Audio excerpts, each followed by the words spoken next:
Assalamu alaikum warahmatullahi ta'ala wa barakatuh. Aba nga fulbe filebagaw ye nga fulbe kanumagaw ye nga fulbe laturu karamogo nu laturu kalandenw ye aba ko nu balimakɛ n'u ka kalanden mankan ye ala bi mena tekniki dɔ yira laturu dalaw la mena tekniki dɔ yira laturu kanunaw la inshallah n'ala ka jɛn donc c'est à dire a bɛ dɔn cogo di laturu kɔnɔ a bɔ i mako la i kungo la c'est à dire i ka mako dɔ la i bɛ fɛ k'a dɔn wala ni mako nin n'a bɛ ɲɛnabɔ teliya la walima n'a ko ka suma donc i bɛna mun kɛ sisan a ma fuma i bɛ laturu ɲininka fɔlɔ e b'a fɛ k'a dɔn de ni mako nin na n'a bɛ ɲɛnabɔ teliya la walima n'a tɛ ɲɛnabɔ teliya la donc n'i y'o ɲininkali kɛ n'i ye laturu dalen kɔfɛ donc sa i bɛna laturu so jumɛn lajɛ donc sa i bɛna laturu so filanan de lajɛ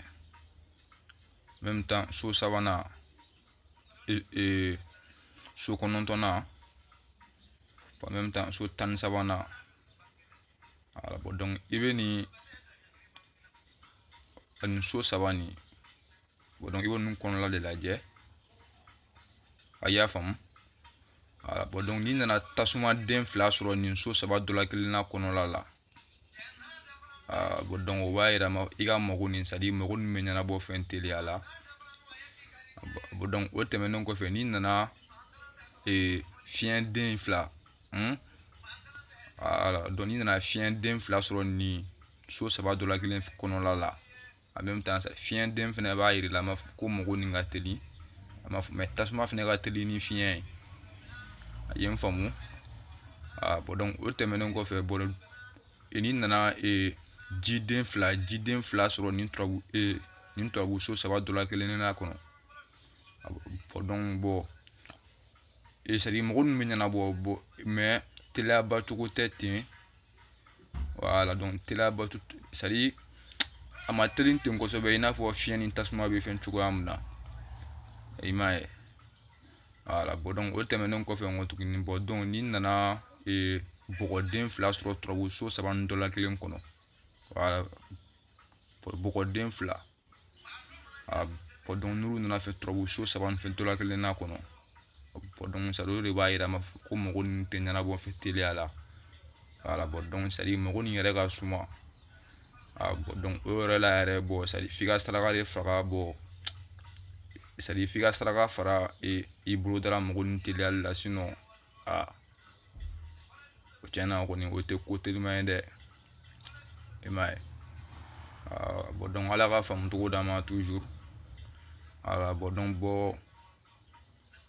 n ko an ŋaniya ka nin dakɔrɔnya fila fɔ laturu dalaw ye laturu kanunaw ye i m'a ye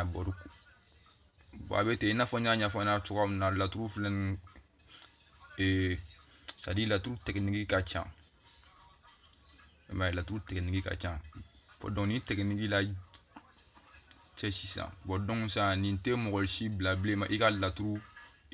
da ma fama c'est à dire i kana fɔ tuguni ma fama ko ni nin jugu walima ni nin bana walima masaya nin bana walima kɛnɛ nin dimi non ni tekniki filɛ nin i ma fama n'i kilala i ka laturu fɛn c'est à dire n'i ye laturu ɲininka dɔrɔn ma fama ni bana laturu fɛ dali la donc c'est à dire n y'a f'i ye cogo min na i bɛ turabu so saba ni dɔ de lajɛ e mago tɛ c'est à dire i mago tɛ turabu so ni si la bilen quoi i m'a faamu wa donc c'est à dire e mago bɛ so saba nin de la sisan nin kɔnɔla la nin fɛnɛ nin ye tekniki dɔ de nin ye manière dɔ de ye donc ala ka faamu cogo d'an ma komi n'a ɲɛfɔ ɲɛna cogo min na turabu kɔnɔ ko ka ca i m'a faamu turabu kɔnɔ kuma ka ca voilà donc nin y'a manière dɔ ye sinon a manière wɛrɛ fɛnɛ bɛ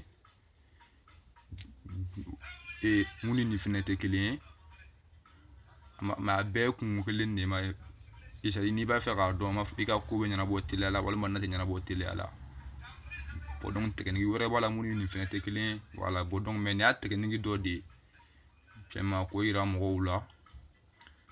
donc k'o yira kanubagaw la k'o yira filɛbagaw la bon donc ala ka faamu togo d'a ma mais donc nya nya fo togo na bon ça dit donc aba jija ma fama ka pratiquer ten ala bon donc n'ala ni kira sona ma ate fo tien ko n'ala ka dien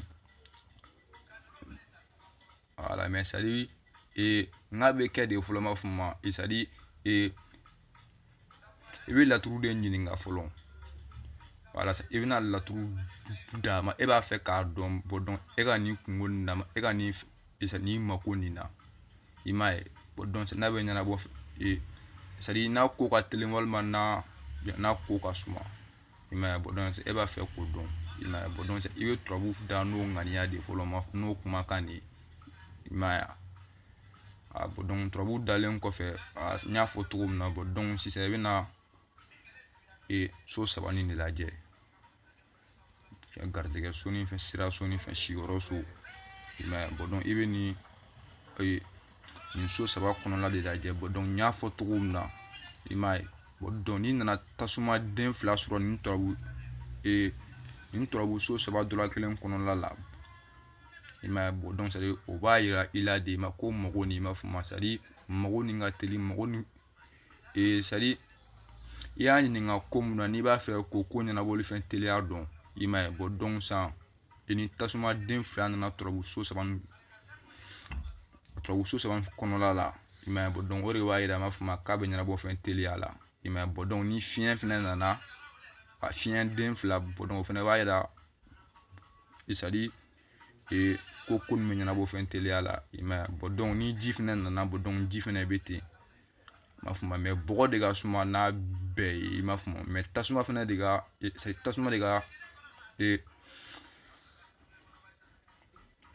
so comme tasuma de fin follow man famu ya bon donc tasuma ko fe pour fien mena imai bon donc pour fien ko fe bon donc pour sanjibe na imai so comme tasuma ga telini fien en même temps fien fina ga fait telini ji imai bon donc ça bon ji fina ga telini boy voilà bon donc ala ga fam to ko da ma la turu kono ko do alibi imai donc ne balmo donc la turu ko ni metene imai ça de manière ka cham en même temps a keto ka cham bon technique ou bala imai bon chaque la boto ko bala bon donc ala ka fam to ko da ma toujours enfin bon la turu kono ko do ma comme bibi na ere ma tien ref la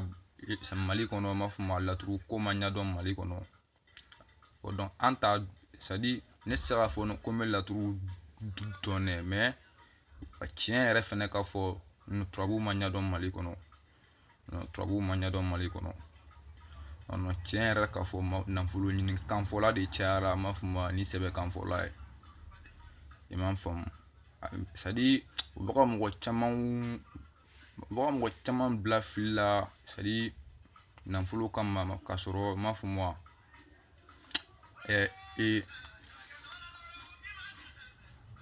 olu yɛrɛ ma wuli ma ka fɛn ɲaɲini no foyi bon donc nafolo kun bɔli kama dɔrɔn ma fama c'est à dire u bɛ taa ko ta ko bila mɔgɔninfinw kan ma fama ka balo mɔgɔninfinw ka faiblesse la quoi i m'a ye bon donc o dekun yɛrɛ de bɛ c'est à dire Mali société kɔnɔ surtout turabudalaw fɛ surtout turabudalaw na sira kan i bɛ se turabudala fɛ yen sisan turabudala de b'a f'i ɲɛna ko kunnafɛn b'i la m'a fɔ ma se turabudala yɛrɛ t'a dɔn yɛrɛ ma turabuso min yɛrɛ bɛ kuma kunnafɛn kan i m'a faamu i b'a dɔw yɛrɛ ɲininka yɛrɛ ma ko turabuso jumɛn bɛ kuma kunnafɛn kan i m'a faamu ma c'est à dire u tɛ se k'o yɛrɛ fɔ i m'a ye bon c'est à dire a kuma ninnu dɔw bon mɔgɔ la gosi tɛ ma mais kuma ɲɛfɔ don dɔrɔn voilà bon donc ne filɛbagaw ni minnu tulo bɛ don bon ne ka kuma la dɔrɔn ma fɔ ma ne bɛ fɛ dugawu de kɛ u ye dɔrɔn bon donc ala k'u bɔ ma fɔ ma mɔgɔ lankolon ninnu bolo ma fɔ ma c'est à dire mɔgɔ yɛrɛ kana se ne ma yɛrɛ i m'a ye en même temps ne taara yɛrɛ deli ni mɔgɔ yɛrɛ ka ɲɔgɔn ye i m'a faamu voilà pour sabula ne laturu kanu ne bɔ donc ne ma kanu bɔ sadi n ka dɔn n'a yɛrɛ fɛnɛ i m'a ye bɔn donc sadi mɔgɔ bilasira kɔnɔ kow de don dɔrɔn bɔn donc an ka sira dɔw yira ɲɔgɔn na ma ka ɲɔgɔn na faamuya i m'a ye bɔn donc ni degun de b'an ka société kɔnɔ kosɛbɛ ala ka faamu cogo di an ma ma faamu i bɛ se turabudala turabudala de fɛn san bɔn donc sisan n'a y'i ka laturu da bɔn donc ni laturu nana sisan ma faamu garizɛgɛ ni fɛn juguya bɔn donc sisan turabudala nin de b'a f'i ɲɛna juguya bɛ e garizɛgɛ nɔfɛ juguya jumɛn bɛ e garizɛgɛ nɔfɛ ou a b'a fɔ ko dɔ kɛlen don ma fɔ k'e dabali i m'a faamu a tɛ turabukan yɛrɛ dɔn jango turabuso mais bɔn donc nafolo ɲinikanw de bɛ ma faamu mali société turabudalaw da kɔnɔ a tiɲɛ ka fɔ wala sadi sɛbɛ kan t'u da non ɲɔgɔn bilasira kan t'u da a ma faamu bɔn donc ala ka faamu cogo d'a ma hali bi même temps sadi degun fɛnɛ bɛ degun b'an kan yɛrɛ non n'an ko yɛrɛ k'an ma kuma fɔ ka ban yɛrɛ non video nin yɛrɛ sadi tile journée yɛrɛ se ka kɛ ma faamu a kuma fɔli la non i m'a faamu a se ka fɔ ka ban mais donc o gɛlɛya de b'an kan kosɛbɛ i m'a faamu sa mɔgɔ minnu bɛ yen u ma turabu sadi turabu kanu yɛrɛ t'u la yɛrɛ ma jango turabudalaw a bɛ ten e dun se ka kɛ sadi turabu sadi ko turabu k'i b'a dɔn o se ka kɛ fɔlɔ nɔ tant que i ma turabu kanu fa kanu de ka na i la fɔlɔ ma kanu ni fɛn bɛɛ priorité bɔn donc ala ka faamu cogo d'an ma i m'a faamu donc hakilina dɔw don dɔrɔn ɲɔgɔn bilasira kanw don i m'a ye sadi bon surtout kunnafɛn surtout kunnafɛn ko ni i m'a faamu u bɛ mɔgɔ caman sɔrɔ n'o kanali de i m'a faamu u b'i ka laturu da i m'a faamu sadi laturu yɛrɛ ma ɲininka kunnafɛn ko la bɔn donc u bɛ taa bɔ ni kunnafɛn kuma ye k'o f'e ɲɛna bɔn ko kunnafɛn bɛ e nɔfɛ donc sisan e fɛnɛ siranbagatɔ bɛ bɔ sadi e mago bɛ ma faamu i kungo ɲɛnabɔli de la i m'a ye bɔn donc e dara masa la k'a da kira la k'a da filɛli fɛn na ma faamu k'a sa ale ma bɔn donc n'ale fɛnɛ ma kɛ bɔn mɔgɔ ladiri ye ma faamu a tɛ dɔnni kɔnɔ ko dɔn ma faamu sadi a tɛ dɔnni kan yɛrɛ dɔn i m'a ye bɔn f'ale sigira dɔnni kan nafolo ko de kama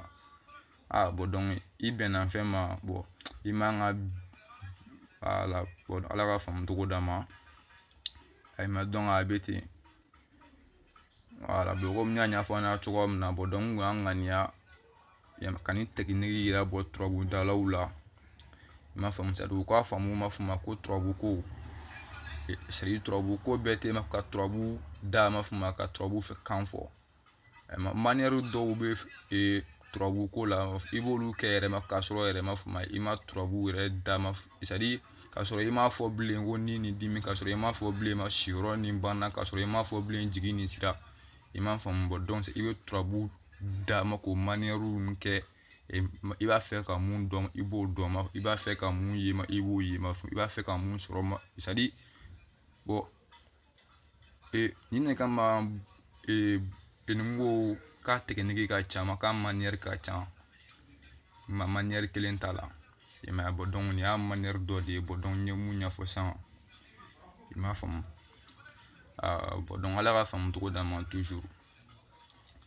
donc laturu kɔnɔ ko de don hali bi i m'a ye bɔn komi bɔn wagati kow don a y'a faamu donc ala ka faamu cogo d'an ma i m'a ye bɔn donc ne tekiniki n bɔra ni tekiniki mun ye sisan ma k'o ɲɛfɔ silamɛw ɲɛna tekiniki na n'i ye laturu da a ma fɔ tant que tasumaden fila mana soden saba ni fɛn dɔla kelen kɔnɔ en même temps tant que fiɲɛden fila mana soden saba ni fɛn dɔla kelen kɔnɔ tant que jiden fila mana soden saba ni fɛn dɔla kelen kɔnɔ m'a faamu tant que fɛn bɔgɔden fila mana soden saba ni fɛn dɔla kelen kɔnɔ non i bɛ segin turabu kan o misaliya dɔ ye jumɛn ye sisan c'est à dire n'i ye laturu da sisan n'i nana fiɲɛden sɔrɔ yan en même temps i nana bɔgɔden sɔrɔ yan même dans ça il nana tasuma den sɔrɔ yan non o ma fɔ i m'a faamu voilà donc c'est à dire fo tasuma den fila kelen de ka bɔ ma walima fiɲɛ den fila ka bɔ walima jiden fila walima fɛn bɔgɔden fila i m'a ye bon donc bon c'est à dire n kɔni y'a fɔ cogoya min na i m'a faamu bon donc n'a ye laɲiniw fo ni laɲiniw kɛra ten bon turabu dalen kɔfɛ mais bon donc o b'aw bilasira k'aw kibaruya bɔ donc c'est à dire a ka mago teliyali ni fɛn mago sumayali ɲɛdɔnni na bon donc ala ka faamu cogo d'an ma voilà bon donc an b'a fɔ o la ko assalamu alaikum warahmatullahi wabarakatuh.